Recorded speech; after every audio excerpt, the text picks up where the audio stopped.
ఆర్ఆర్బీఏఎల్పీ కోసం Sridhar's CCE November 30 free talent test. Qualify అయ్యి 1000 మందికి free coaching. Welcome to Suman TV. నేను మీ సుమన్ టీవీ. మ్యారిటల్ రేప్ జనరల్గా భార్యాభర్తల మధ్య కాపురం సరిగ్గా ఉన్నా కూడా కొన్నిసార్లు అది ఫోర్స్డ్ కిందకైతే చట్టాలు అటువంటి వాటికి కొన్ని అభిప్రాయాలని చెప్పడం జరిగింది. ఆ అభిప్రాయాలు ఏంటి, ఈ మ్యారిటల్ రేప్ అంటే ఏంటి అనేది ఈరోజు మనతో పాటు ప్రముఖ అడ్వకేట్ శశికాంత్ గారు ఉన్నారు. వారి మాటలో తెలుసుకుందాం. Hello sir. నమస్తే సార్, మ్యారిటల్ రేప్ అంటే ఏంటి? జనరల్గా అంటే ప్రతి ఒక్కరు ఏమనుకుంటారనంటే మ్యారిటల్ రేప్ అంటే కొన్ని రైట్స్ ఉంటాయి, హ్యూమన్ అనగానే కొన్ని రైట్స్ ఉంటాయి చట్ట ప్రకారం కనుక మనం చూసుకుంటే. బట్ భార్యాభర్తల్లో కూడా కొన్ని ఉంటాయి అని చెప్పేసి చట్టాలు చెప్తున్నాయని చెప్తున్నారు. ఏ రైట్స్ ఈ మ్యారిటల్ రేప్ అంటే ఏంటి? మీరు తీసిన టాపిక్ చాలా సెన్సిటివ్ బట్ చాలా యూస్ఫుల్ అండి. ఇది చాలా ఇళ్లలో ఇవి జరుగుతూ ఉంటాయి. మనం గనక చూసుకుంటే నాగరాజు గారు, ఉన్న కేసెస్లో highest cases in India is matrimonial cases అని చెప్తాలో నాకు 1% కూడా సందేహం లేదు. అంటే డైవర్స్లు, జీడబ్ల్యూఓపీలు, మెయింటెనెన్స్లు, జీడబ్ల్యూఓపీలు అంటే చైల్డ్ కస్టడీలు, మెయింటెనెన్స్లు, ఇవే గొడవలు. ఓకే, మీరు కనుక ఒక సందులోకి వెళ్తే ఆ సందులో 20 ఇళ్ళు ఉంటే దగ్గర దగ్గర 15 ఇళ్ళల్లో ఈ గొడవలు ఉన్నాయి. అది నేను చెప్పింది కాదండి, స్టాటిస్టిక్స్ చెప్పింది. ఓకే, మ్యారిటల్ రేప్ మీరు ఏదైతే అన్నారో దాని డెఫినిషన్ కనుక మనం తీసుకుంటే rape after marriage. Simple. Rape ఏంటి, ఆఫ్టర్ మ్యారేజ్ ఏంటి అంటే, మన హిందూ ట్రెడిషన్లో మ్యారేజ్ చేస్తానికి ఒక 3-4 కారణాలు ఉన్నాయి. ఒకటి రీప్రొడక్షన్, అంటే సెక్షువల్ కన్సెంట్ తోటి సెక్స్లో పాల్గొంటాము, పిల్లల్ని కంటాము, ఒకళ్ళకొకళ్ళు, భార్యకి భర్త, భర్తకి భార్య జీవితాంతం తోడుగా ఉండాలి, అన్యోన్యంగా ఉండాలి. These are the main objectives of our Hindu custom marriage. అయితే ఇందులో మీరు చూడండి, నేను చెప్పినట్టు మీకు సగానికి సగం అంటే 100 మందిలో దగ్గర దగ్గర 60-70% వరకు కొట్టుకుంటున్నారు, డైవర్స్లకు వెళ్తున్నారు. ఈ కొట్టుకొని డైవర్స్కి వెళ్ళేటప్పుడు కోర్టు ఏం చెప్తుంది అంటే, ఒకవేళ వాళ్ళిద్దరిలో ఏమాత్రం కానీ కలిసే ఆప్షన్స్ ఉంటే జ్యుడిషియల్ సపరేషన్ చేస్తుంది. అంటే ఏమంటుందంటే, మీరు ఇప్పటి నుంచి జ్యుడిషియల్గా సపరేట్ ఉన్నట్టు, కానీ మీ పెళ్ళి అనే బంధం ఇంకా లైవ్లోనే ఉన్నట్టు. అంటే మీరు ఇంకో పెళ్లి చేసుకుంటానికి వీలు లేదు. కూలింగ్ పీరియడ్ అంటే ఈ సపరేషన్ టైంలో 3 నెలల నుంచి 6 నెలల వరకు జ్యుడిషియల్ సపరేషన్ ఇస్తారు. ఈ సపరేషన్ టైంలో మీరు గనక మనసు మార్చుకొని మళ్ళీ కలుసుంటే ఒక దంపతులని మళ్ళీ కలిపినట్టు ఉంటుంది అని చెప్పేసి కోర్టు ఏం చెప్తుంది, జ్యుడిషియల్ సపరేషన్ చేస్తుంది. ఈ జ్యుడిషియల్ సపరేషన్ క్రమంలో భర్త గనక భార్య పైన అత్యాచారానికి గురిపడితే అది 100% రేప్ కేసు కిందకి మళ్ళీ అవుతుంది.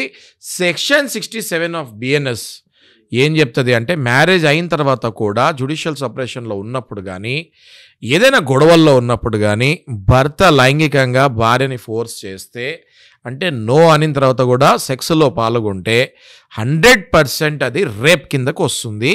మీరు సెక్షన్ 67 కింద పోలీస్ స్టేషన్కి వెళ్ళి మీ హస్బెండ్ మీదనే రేప్ కేసు వేయచ్చు. నో అంటే నో, ఇంకంతే. ఇప్పుడు వకీల్ సాబ్ మూవీ మనం చూసామండి, when women says no it is no.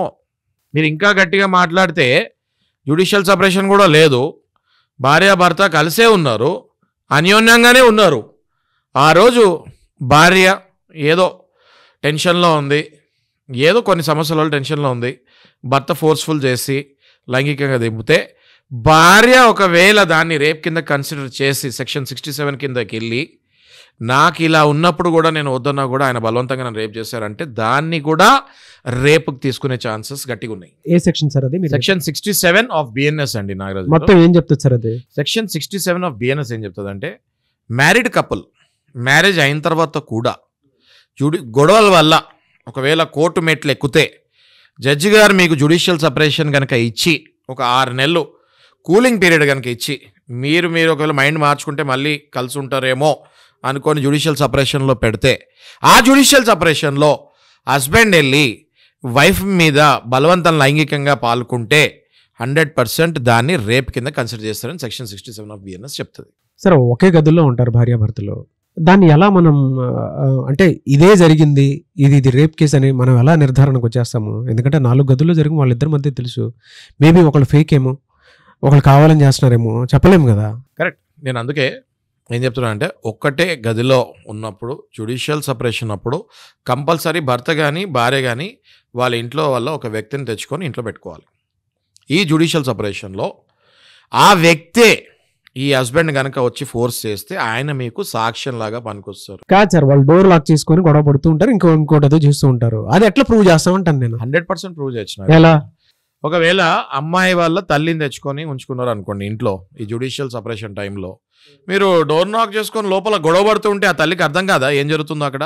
అర్థం చేసుకోండి నారాజు గారు, it is very easy to find out a forceful sex in any house. Very easy to find out. Forceful sex అయితే ఐడెంటిఫై చేయడానికి ఒక ఇది ఉంటుంది, లాంగ్వేజ్ అయితే తెలుస్తుంది, కానీ బట్ కొన్నిసార్లు బయటికి రాకుండా కూడా ఉండిపోతూ ఉంటుంది. నేను అందుకే అంటున్నాను కదా నారాజు, జ్యుడిషియల్ సపరేషన్ ఉన్నప్పుడు అమ్మాయి కానీ అబ్బాయి కానీ వాళ్ళకి తెలిసిన వాళ్ళని, ప్రిఫరబులీ మదర్ ఫాదర్ అంటే వాళ్ళకే సపోర్ట్ చేస్తారు కాబట్టి ప్రిఫరబులీ ఒక న్యూట్రల్ పర్సన్ని తెచ్చుకొని కొన్నాళ్ళు వాళ్ళ చుట్టాల్లో ఉన్న న్యూట్రల్ పర్సన్ ఇద్దరు ఒప్పుకొని ఆ న్యూట్రల్ పర్సన్ తెచ్చుకొని ఇంట్లో పెట్టుకుంటే ఆ పర్సన్ సాక్ష్యం అవుతారు. ఈ ప్రాసెస్లో భర్తకు ఉండేటువంటి రైట్స్ అసలు ఏముంటాయి సార్ అసలు జనరల్గా? చూడండి మనం ఇది ఎందుకు వెళ్ళాము జ్యుడిషియల్ సపరేషన్కి? భార్య వల్లను భర్త వల్లను గొడవలు అయినాయి కాబట్టి వెళ్ళారు, రైట్? అసలు ఈ జ్యుడిషియల్ సపరేషనే మాకు వద్దు, మాకు డైవర్స్ ఇచ్చేయమని కోర్టుకి వెళ్ళారు వీళ్ళు. కోర్టు ఏమంటుంది? అనవసరంగా మీ వల్ల పిల్లలు సఫర్ అవుతారు, లేదా మీ వల్ల 2 ఫ్యామిలీలు సఫర్ అవుతాయి, ఒక 6 నెలలు నేను కూలింగ్ పీరియడ్ ఇస్తున్నాను మీకు, జ్యుడిషియల్ సపరేషన్లో ఉండండి. జ్యుడిషియల్ సపరేషన్ అంటే ఏమిటి అంటే భర్తకు కానీ భార్యకు కానీ ఒకళ్ళ మీద ఒకళ్ళకి రైట్స్ ఉండవు, కానీ డైవర్స్ అయినట్టు కాదు. Temporarily they will suspend the rights of wives on husbands and rights of husbands on wives. కాబట్టి ఇందులో ఏం రైట్స్ ఉంటే ఏం రైట్స్ ఉండవో మీకు అర్థమై ఉండాలి. బట్ ఇలాంటి కేసెస్ రెగ్యులర్గా వస్తుంటాయి సార్ మీ దగ్గరికి? నా దగ్గర మీరు నమ్మరు, చాలా మందికి అసలు తెలీదు. ఇవాళ మీరు నేను మాట్లాడుకునే టాపిక్ చాలా మందికి తెలియదు. మీతోటి డిస్కషన్స్ ఏవైతే మనం చేస్తున్నాము రెగ్యులర్గా, చాలా రేర్ కేసెస్ చేస్తున్నాము. మనం లాస్ట్ టైం మీకు గుర్తుంటే ఎలినేషన్ ఆఫ్ ఎఫెక్షన్ చేసాము. అంటే ఏంటి? భార్య ఉండగా నువ్వు వేరే స్త్రీతోటి సంబంధం పెట్టుకొని నీ భార్యకి ఇవ్వాల్సిన డబ్బులు నువ్వు మెయింటెనెన్స్కి ఇవ్వకపోతే నీ భార్య ఆ స్త్రీ మీద సివిల్ కేసు వేసి ఏదైతే కంపెన్సేషన్ కావాలో, ఏదైతే ఆమె లాస్ అయిందో 3 నెలల నుంచి మెయింటెనెన్స్ ఆమెతోటి క్లెయిమ్ చేసుకోవచ్చు. ఇలాంటి టాపిక్స్ చాలా రేర్గా మనం డిస్కస్ చేసుకుంటాము. సో దయచేసి ఇట్లాంటి టాపిక్ నేను మిమ్మల్ని ఎంకరేజ్ చేస్తున్నాను, ఇట్లాంటివి అవేర్నెస్ క్రియేట్ చేయాలండి సొసైటీలో. సరే, ఒకవేళ వాళ్ళిద్దరు అన్యూన్యంగా ఉన్నారు కానీ ఇష్టం లేకపోయినా సరే కొంచెం థ్రెటనో లేదంటే తాగేసో లేదంటే బ్లాక్మెయిల్ చేసి ఇంకొక రకంగానో లొంగదీసన్నా సరే ఏదో రకంగా తన్ని యూజ్ చేసుకోవాలనుకుంటున్నాడు, ఆ నోలనే ఉంటుందా? ఇండియాలో జ్యుడిషియల్ సపరేషన్ ఇచ్చిన తర్వాత మ్యారిటల్ రేప్ అన్నది చాలా easy to file the case. Judicial separation before judicial separation ఒకవేళ దాన్ని మ్యారిటల్ రేప్ అని క్లెయిమ్ చేయాలి అంటే ఇప్పటికీ కొన్ని వేల కేసులు ఇంకా పెండింగ్లో ఉన్నాయి. అంటే కన్ఫ్యూజన్లో ఉంటారు. సరైన సాక్ష్యాలు ప్రవేశపెట్టకపోతే మీకు భార్యకి భర్తకి పెళ్ళైన తర్వాత భార్య భర్తకి, భర్త భార్యకి సహకరించుకోవాల్సిందే, అది కంపల్సరీ. కానీ మీరు అడిగిన క్వశ్చన్లో ఒక థిన్ లైన్ ఉంటుంది. భార్య నాకు ఇష్టం లేదు అని చెప్పిన తర్వాత భర్త కనుక ఫోర్స్ఫుల్గా అందులోకి దిగుతే ఖచ్చితంగా భార్య ఆ పర్టికులర్ ఇంగ్రీడియంట్స్ పట్టుకొని కోర్టుకి వెళ్తే 100% ఒక ప్రెసిడెంటే బయటకు వస్తుంది, ఒక కొత్త జడ్జిమెంటే బయటకు వస్తుంది. మన ఇండియాలో, మన భారతదేశంలో రోజుకి కొన్ని 100 కొత్త జడ్జిమెంట్స్ వస్తున్నాయి. సో ఇట్లాంటిది ఏదైనా ఉంటే మీ ద్వారా నేను చెప్తున్నాను, ఎవరైనా ఇట్లా సఫర్ అవుతున్నారంటే తప్పకుండా మంచి అడ్వకేట్స్ని అప్రోచ్ అవ్వండి. మీకు కావాల్సిన సహాయం 100% మీరు పొందొచ్చు. Anyways, thank you so much Shashikanth గారు. Thank you Naraj. సుమన్ టీవీలో మీ పర్సనల్ అండ్ బిజినెస్ ప్రమోషన్స్ కోసం కింది నెంబర్కి కాంటాక్ట్ చేయండి.